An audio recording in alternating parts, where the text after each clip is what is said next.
So, fact number one, I had two first kisses.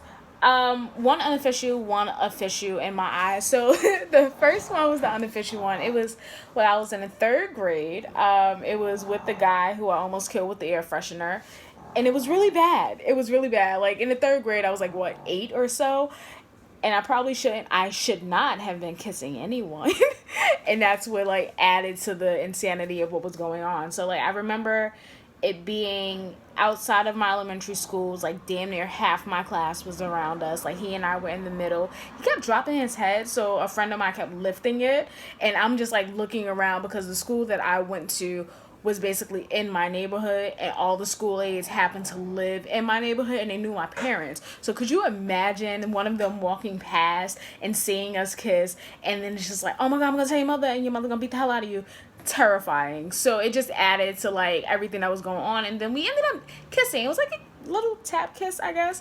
It lasted like 10 seconds, and then we both went our separate ways. It was hella embarrassing. I'm so sorry to him. It was so wrong with so many levels. The official kiss, however, didn't happen until I was 12. It was, geez, that sounds bad. It was Valentine's Day 2003. I remember being with three of my cousins, and we were waiting for a cab on the corner of the gas station because we were going to visit somebody. I don't remember. And like the guy was, I guess, dating. Can you date when you're 12? Like, what does that consist of? I think he was like 16 at the time. Jesus. um, he he was talking to me. He was really, really close. I don't remember if he like put his arm around my neck, but he was like standing in front of me to pull me closer, just like pull. I don't remember, but I do remember us kissing, and I remember my eyes being open and be like seeing my cousins on the corner just jumping up and down and pointing at us, and me at the end of it just feeling like this is gonna be so cliche and so corny, but I just felt like I was in a dream. Yeah. I felt like I was in a dream. It was like the guy was a really terrible human being. Like, it was terrible for me. I was 12. But yeah, that was like my first kiss. Fact number two. Beautiful disaster. I'm sure you guys have seen a bunch of my tattoos while filming these videos, but beautiful disaster is probably the most sentimental to me. About 4 years ago, I was pregnant. I was gonna be a mom. I was really, really excited. I planned it, even though it was like with my ex, he was my ex at the time. It was planned, and I was like so geeked and so excited. But it didn't happen. Well, it didn't turn out well. So, when we hit the 3 month mark, we're supposed to go to get a sonogram and, see the baby's heartbeat, see the baby move. But my baby wasn't moving. I completely ignored it. Like, when we went to sonogram, like, I was like, it's gonna be fine. The nurse was like, maybe he or she just doesn't want to move. His or her name was Emery. His or her name was Emery. Yeah, Emery.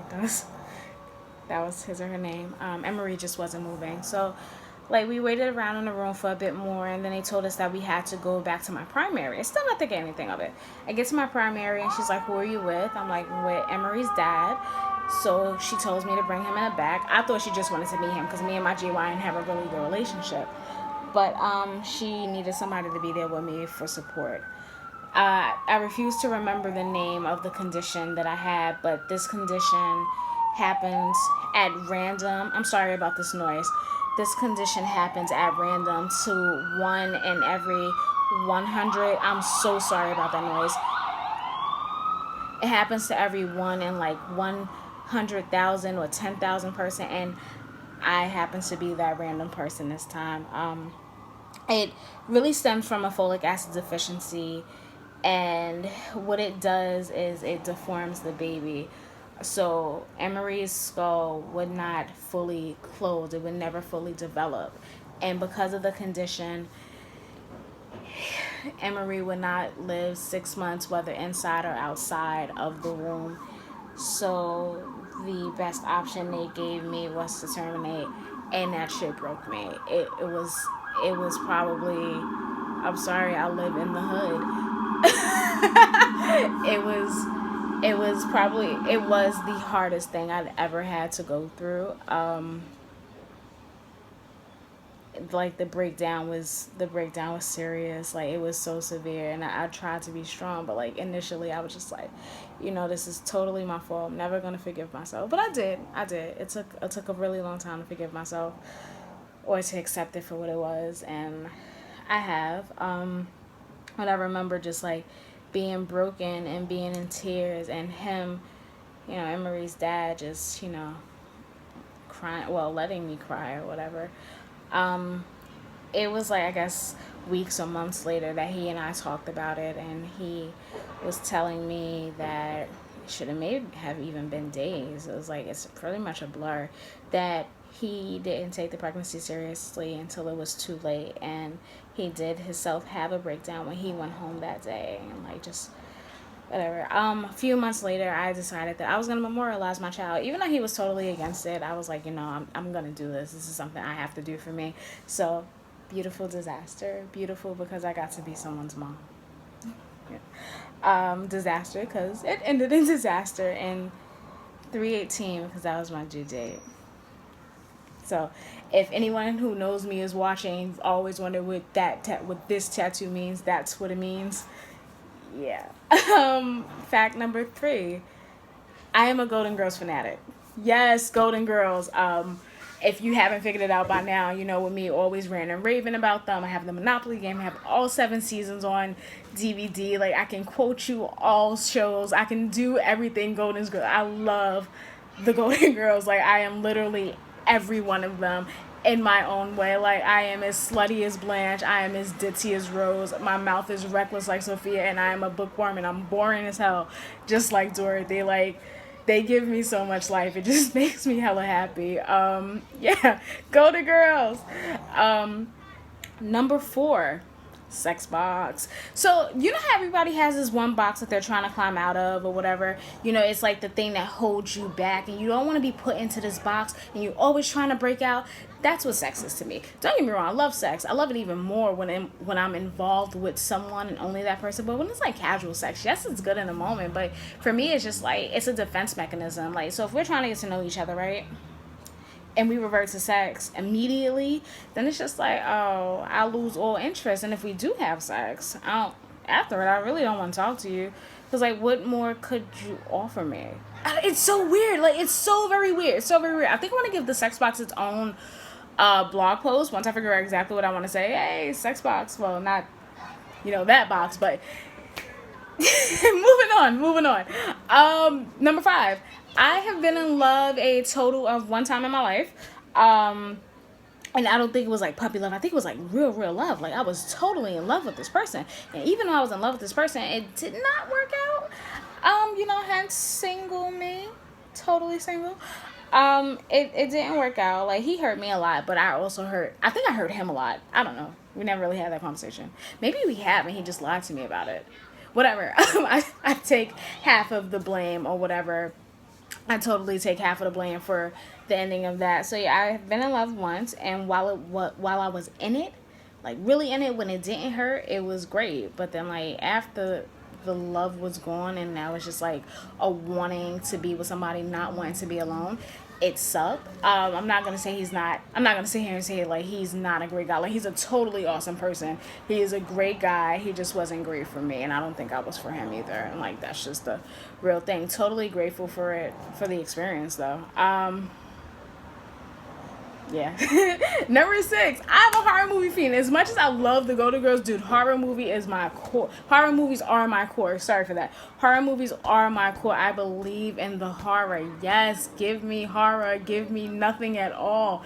Like, I can't watch it at night by myself in the dark, but I will watch it all damn day while the sun is out. I love horror. I'm so weird. So, I'm sorry. Number 7. I really, really want kids. It took me a while after Emery to like figure out that I want kids for me, and like if there is a biological clock, it's really ticking. Like, I should have children by now.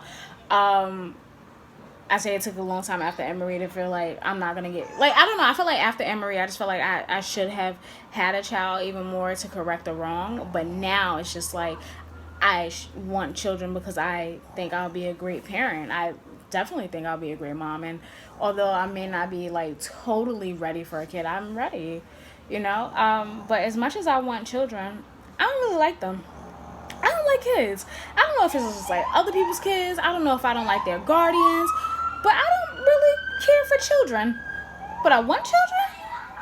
It sounds like a Gemini thing. It's a lot of us living in my head. But yeah, that's weird. Number 8. Dude, I can't dance. Let's just be real. I can't dance. It is a real life thing. Like, I'm so bad at it. Like, oh my gosh. It's so bad. Like, I used to tell people I can't dance, but like, you know, I could do a little two-step, I can move my hips, I can move my butt. But there is video evidence of me and my failure of dancing.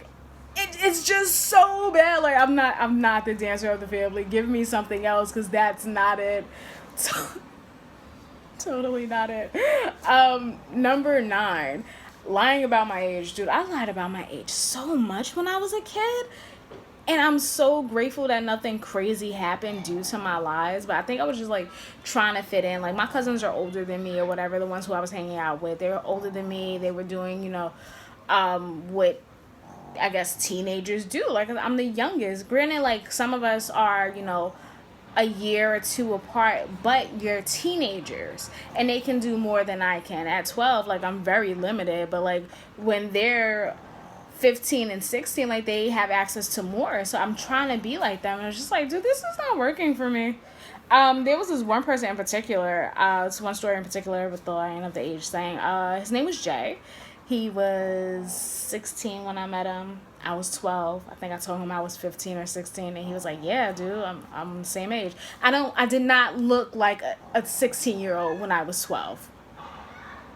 I just started looking like a 27-year-old at 27. So it's just like, no, stupid, I'm a child. So we just like played that game for a while. Never went anywhere serious. I remember turning 15 or 16 and calling him and just being like, hey, you know, when I met you, I told you I was this age. That was a total lie. I actually just turned 15. I feel really, really bad about it. Blah, blah, blah. He was like, you know, I totally appreciate you for being honest with me and all that good stuff. So we had a real good talk or whatever. I saw him a few years after that. I think it was like 18 or 19. Like, he, you know, he was doing well. He had a baby. It was awesome. Like, yay. I hope he's alive. Number 10, last one for this post. Dude, I'm so sensitive. As much as an asshole as I can be, I'm so sensitive. Like, I cry really easily. And like, I really just want to be held sometimes. And this doesn't sound like I'm taking it seriously, but it's a real thing. I have a hard time showing emotion. And I'm really sensitive. Like, sometimes I just want to cry. Sometimes I just want to be kissed on my forehead and told it's going to be okay. I don't get that a lot. But in any case, guys, that's facts 1 through 10 about me. Stay tuned for the next ones. Woo!